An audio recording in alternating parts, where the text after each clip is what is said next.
You're paid how? Who pays these fees?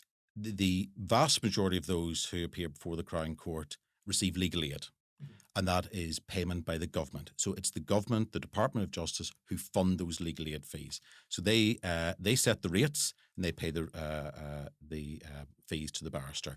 So as you can imagine, it's very rare that those who end up before the criminal justice system will be able to afford their own defence. So the government steps in and they make the payment, but that means you're reliant on the government then setting an appropriate fee. So it's not just about the money, it's about the viability of providing professional representation to those who end up in the dock. And like everything else, people have an understanding of this from 70s television and from US television, and they believe there's some sort of you're either defended by a public defender who's probably useless, or some sort of genius who's paid a fortune because and that's not the way it is.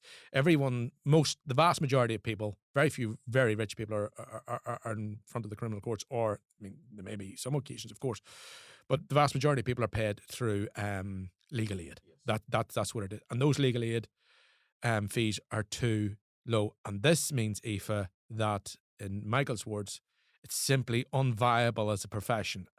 Define unviable. Well, it's not just that the profession itself is becoming unviable. It is creating an access to justice crisis in the entire criminal justice system.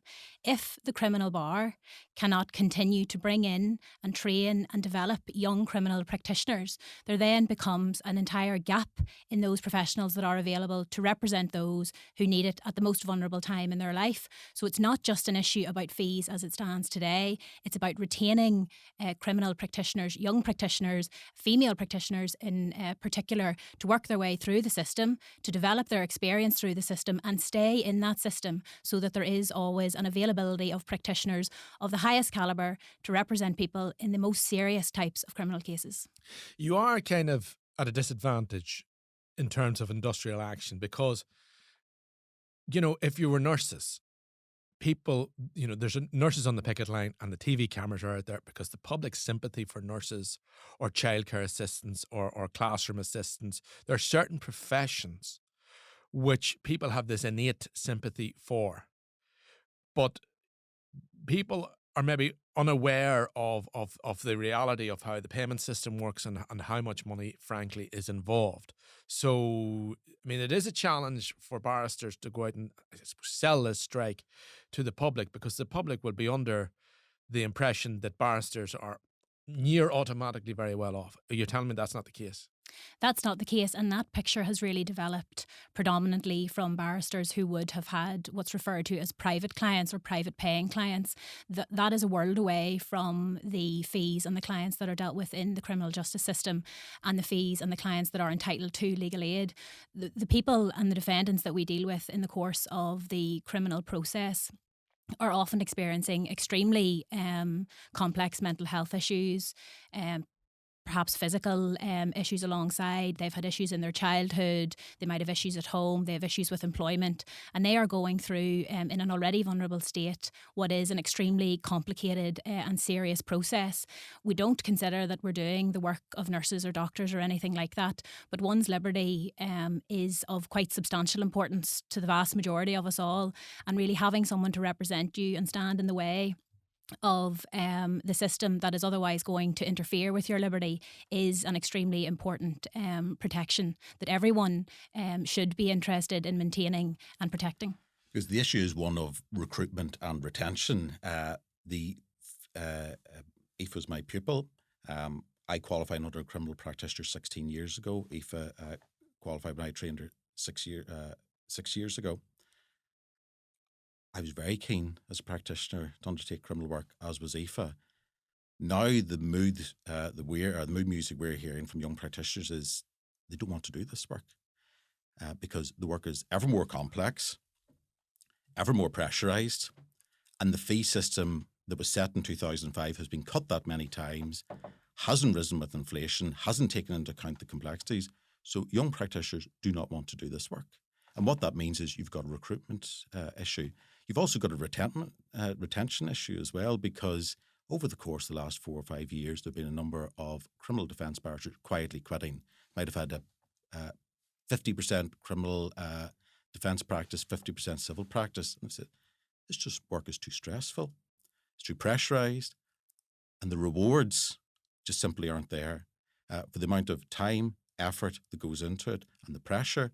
There are other areas of work they can go into, and we've seen that over the course of the last 4 or 5 years, quite significantly post-COVID. And the frustrating thing is we have been carrying this message back to the department continuously, and despite all our efforts, and despite us continuously saying to the department, I say acutely over the course of the last year, well, we're seeing no change from the department whatsoever. And that's really what's led to this quite severe action, which was a last resort, one which we didn't want to take. But no matter how many times we've said to the department, they simply haven't listened. And we felt our members have said, enough is enough. We have no other choice. And that's why we have to take this action. And you're confident you can get a decent result here. You're confident that the Department of Justice will find the money to pay you. If the department will speak to us, our asks are so modest that this could be resolved swiftly if the department would speak to us. What happened on the 10th of November is the Lady Chief Justice contacted the Bar Council and the Minister to say a specialist mediator should be appointed and sit down and resolve this. The Bar Council responded the next day to say, yes, we'd be very keen to do that. The department responded rejecting that mediation request. On the 17th of December this year, the Bar Council wrote to the department in advance of the strike action on the 5th of January to say, we will meet you at any point in advance of the 5th of January. We received no response to that request. Well, we have an open invitation to Naomi Long to come on this podcast. That is in her capacity as leader of the Alliance Party, but we will extend it to an invitation to Naomi Long as the Justice Minister. Can I ask, how do the fees here in Northern Ireland compare with England and Wales?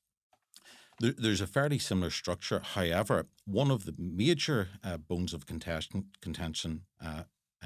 throughout the course of the last year with the department is the fees that are paid, the daily rate that's paid in the trials. Because I've already said this is only a withdrawal of services in the Crown Court, which deals with the most serious offences. The rate that's paid to a senior counsel, for example, in England and Wales in a murder trial is in some circumstances 6.5 times what is paid here. And that's the same if you're appearing for a client in the Dublin Central Criminal Court who was charged with murder. And the same applies to junior counsel as senior counsel in those very serious, most serious cases, the murders, the rapes. The fee can sometimes be between 3 and 6.5 times more in England, Wales than it is here. And that's one of the major bones of contention. That is an issue we did a lot of work with the department on. And yet, as we stand here today, there's absolutely no change. The fee that's payable as a daily rate would not cover the business expenses because all barristers are self-employed. Every barrister works independently out of the bar library. They work for themselves. They don't work in a team of barristers. They don't work for a particular solicitor firm. Every single barrister who works at the bar library is self-employed. Every single barrister who appears in the Crown Court is self-employed. So that means you've got all the usual overheads that a business would have, paying your subscription rent to the bar library, insurance payment, travel payments, accountancy payments, all those overheads. The daily rate that is paid here does not cover your business expenses for that day. So that is why we say this is unviable. The justice system's in crisis. The criminal defence practitioners have propped up our Crown Court trial system for long enough, and we simply cannot continue to do that. The discussions have continued and continued, particularly over the course of the last year, and all the while we've had regular meetings with our membership, we've had regular updates to our members, and we always thought it's just round the corner there'll be a change and improvement because we are making rational arguments for modest increases in fees, and sadly, very sadly, they have fallen on deaf ears.